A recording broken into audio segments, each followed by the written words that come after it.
okay guys यो पङ्खा हेर्न सक्नुहुन्छ यसको आवाज चाहिँ यसरी आइरहेको छ नोइज छ है त्यस कारणले यो समस्याको समाधान तपाईँले घरमै आफै मिस्त्री नबोलाइकन कसरी गर्न सकिन्छ सो लेट्स डु इट पहिला त पङ्खालाई हामीले निकालौँ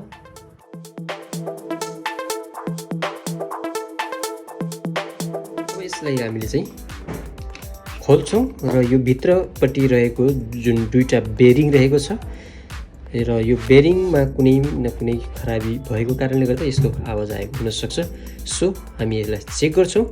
र त्यसपछि त्यो बेरिङलाई फेर्नुपर्ने रहेछ भने फेर्नुपर्छ र फेर्नु पर्दैन बेरिङ ठिक छ त्यो अलिकति टाइट धुलोहरूले टाइट भएको हो भने त्यसलाई चाहिँ हामीले अलिकति ग्रिजिङ गरेर ओइलहरू राखेपछि त्यो स्मुथ चल्न सुरु गर्छ सो लेट्स यो चारवटा औजार चाहिँ हुनुपर्ने हुन्छ कटिङ प्लायर टेस्टर स्क्रुड्राइभर र ह्यामर सबैभन्दा पहिला अब हामी यसलाई यो जुन बोल्ट रहेको छ यो बोल्टलाई खोलौँ अब हामी यो जुन वायर रहेको छ यो वायरलाई चाहिँ हामी हटाउँछौँ र यो क्लिपलाई पनि हटाउँछौँ अब हामीले जुन यो बोल्ट निकालेर अब यो जुन पाइप रहेको छ यसलाई पनि यसरी हटाइन्छ र हटाइसकेपछि यो जुन कन्डेन्सर रहेको छ यो कन्डेन्सरलाई पनि यसलाई यहाँबाट छुट्याइदिउँ छुट्यो र अब चाहिँ बाँकी रह्यो यो सो अब हामी चाहिँ यो बोल्टहरू खोल्छौँ अब यो पत्ताहरू हटाइसकेपछि अब यो जुन तीनवटा स्क्रू रहेको छ यो तीनवटा स्क्रूलाई चाहिँ ओके अब खोलिसकेपछि अब हामी चाहिँ यसलाई खोलौँ ओके यहाँ हेर्न सक्नुहुन्छ यहाँनिर चाहिँ यस्तो बाइन्डिङ गरेको हुन्छ तामाको तारबाट र यसमा चाहिँ यसलाई एकछिन यति राखौँ यसमा यहाँनिर चाहिँ एउटा बेरिङ हुन्छ हेर्न सक्नुहुन्छ है र यसको चाहिँ यो बेरिङ यो चाहिँ ठिक छ है यो तलपट्टिको बेरिङ हो यो बेरिङ चाहिँ ठिक छ यसलाई चाहिँ तपाईँले यहाँनिर औँला राखेर यसरी घुमाएर हेर्न सक्नुहुन्छ केही खराबी छ भने कडक कडक आवाज आउने गर्दछ तर यो स्मुथ हुँदिरहेछ सो यसमा प्रब्लम छैन र अर्को चाहिँ प्रब्लम भनेको चाहिँ यसको यो जुन माथिपट्टिको बेरिङ रहेको छ यसमा चाहिँ प्रब्लम रहेको छ त्यसैले अब हामीले यो जुन बाइन्डिङ सेट रहेको छ यो बाइन्डिङ सेटलाई चाहिँ हामी यसलाई निकाल्नुपर्छ यसलाई पक्रेर हातले उचालेर यसलाई ह्यामरले बिस्तारै बिस्तारै यो हाल्ने भने अब यसलाई यसरी ह्यामरले यसरी तलबाट ओट पाएर यसरी ह्यामरले बिस्तारै बिस्तारै हाल्यो भने ओके अब हामी यसलाई यसरी निकाल्छौँ र यो बेरिङलाई चाहिँ हामी चेक गर्छौँ ओके अब यो जुन बेरिङ रहेको छ यो बेरिङ हेर्न सक्नुहुन्छ यो यस्तो आवाज आएको छ यो बेरिङको चाहिँ खराबी छ त्यस कारणले गर्दा नै यो पङ्खामा चाहिँ यस्तो आवाज आएको हो हेर्न सक्नुहुन्छ यो बेरिङलाई चाहिँ हामीले यो पछाडिबाट बिस्तारै यसरी हाल्यो भने यो बेरिङ चाहिँ निस्किन्छ हेर्न सक्नुहुन्छ ओके यो बेरिङ चाहिँ यहाँनिर निस्किएको छ है एकदमै ड्राई छ यो बेरिङ सुक्खा छ एकदमै त्यस कारणले गर्दाखेरि यो आवाज चाहिँ आएको अब यो जुन यो बेरिङ छ यो बेरिङलाई चाहिँ हामीले पेट्रोल अथवा मटिरियलले चाहिँ यसलाई सफा गरौँ धुलौँ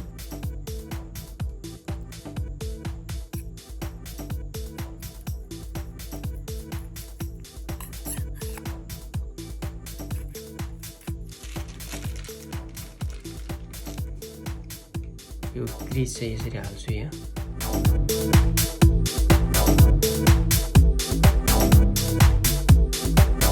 बेरिङलाई चाहिँ मैले सफा गरेर ग्रिज लगाएर रेडी गरेको छु सो अब चाहिँ यसलाई चाहिँ हामीले फिटिङ गर्छौँ पहिला जस्तै यसलाई चाहिँ यहाँ राखेर यस्तो ह्यामरले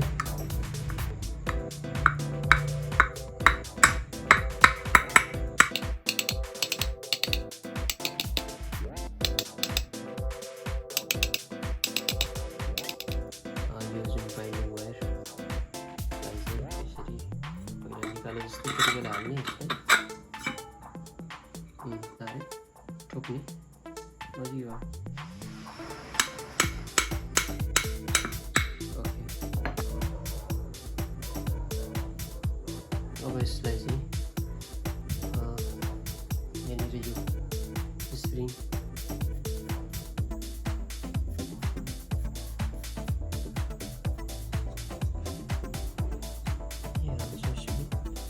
यो ठुलो 3वटा होल चाहिँ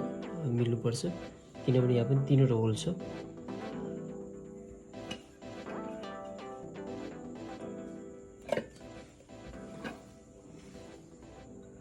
र अब यसलाई चाहिँ यो स्क्रु टाइट गरौँ यसरी हल्का हल्का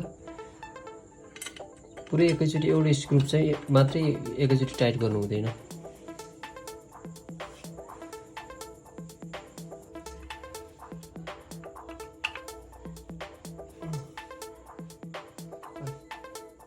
अब यसलाई चाहिँ फिटिङ गर्ने हो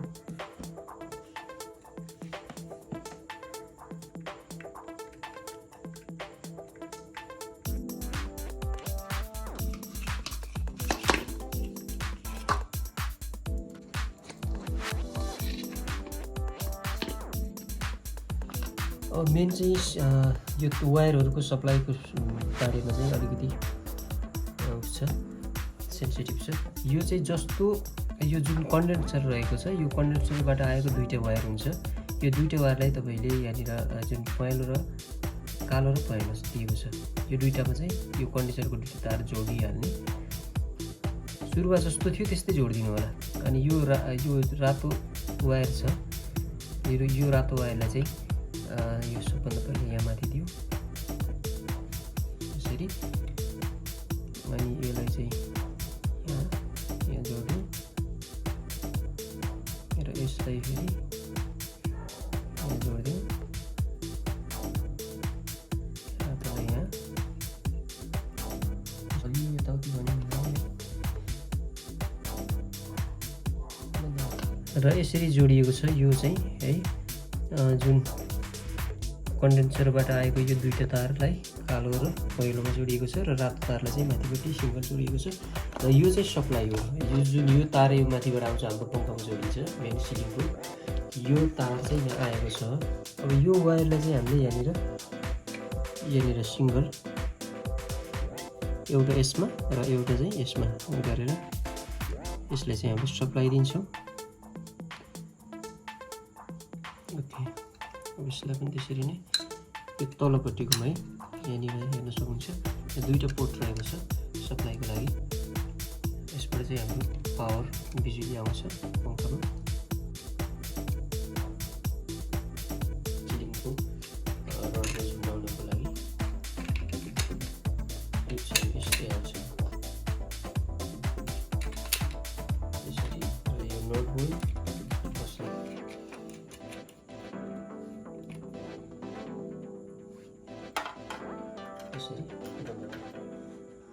ओके अब चाहिँ म यो पङ्खा चाहिँ माथि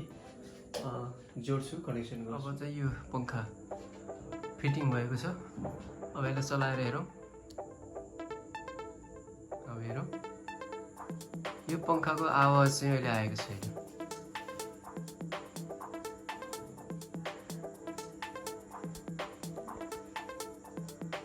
ओके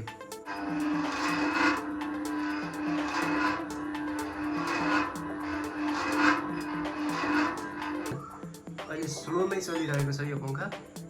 तैपनि यो मजाले चाहिँ एकदम स्मुथ साउन्ड आवाज यसको चाहिँ नोइज केही पनि आएको छैन